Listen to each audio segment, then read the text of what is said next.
If you're going through a divorce, there are proper ways for you to position yourself to sell your home and make it less of a hassle. So I have this divorce property guide that I created in order to help the process.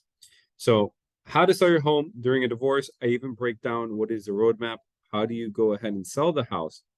And then the preparation you need to do beforehand. And if you want to download this, I'm going to leave a link below so you can look at it, print it out, whatever you want to do, and you can make the best decision for you and your family.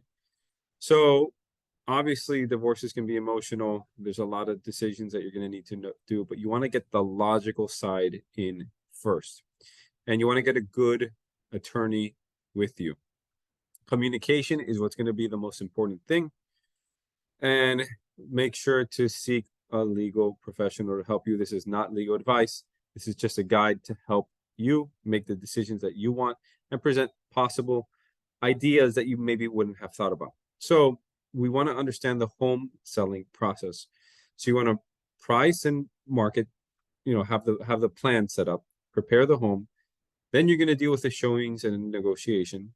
You're going to collect the earnest money to make sure that you're going to proceed. Then comes the inspection period, then the appraisal period, which is the bank justifying the value of the home. Then the loan actually gets approved for the buyers, and we can close remotely, in person, lots of different options.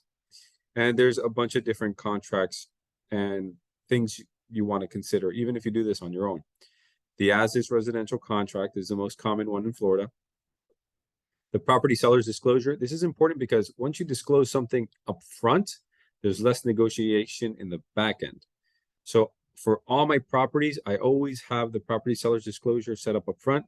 And as soon as people try to negotiate me down, I tell them everything was disclosed ahead of time. Something outside, we can discuss that, but not the things that we disclosed ahead of time. It is an as-is purchase. Lead-based paint, the association, flood insurance, if there's a special taxing district, items included, excluded, and the post occupancy. This one's common because sometimes people want to stay in the property after they close, but it's not always necessary. It's just kind of important what you want to do. So first thing, you want to gather all your financial documents. You want to tax returns, bank statements, divorce decrees, anything like that. Essential to divide your assets and make a fair settlement. Also, the history of payments that were made. Make a list of all your assets and all your debts. So homes, cars, savings, personal property, other items of value. And this includes your debts. So mortgages, credit card balances, other loans, everything that's there.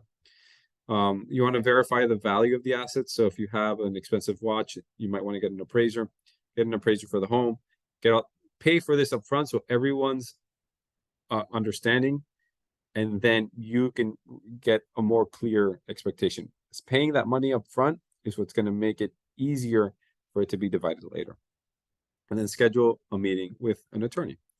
So that's what we definitely want to do. So now there's different kinds of divorces, and I'm going to leave this here. I'm not going to go through all of them, but they all have different meanings. And what you want to make sure is that you get the right person on your team to help you, and that way you both can discuss it, see what options you want to do, and eventually work out the best one. The more involved, the longer it takes, the more it's going to cost you. The more simple, the less it's going to cost you overall. And other considerations is that one spouse can buy out the other's share of the home, either by refinancing or paying cash for it.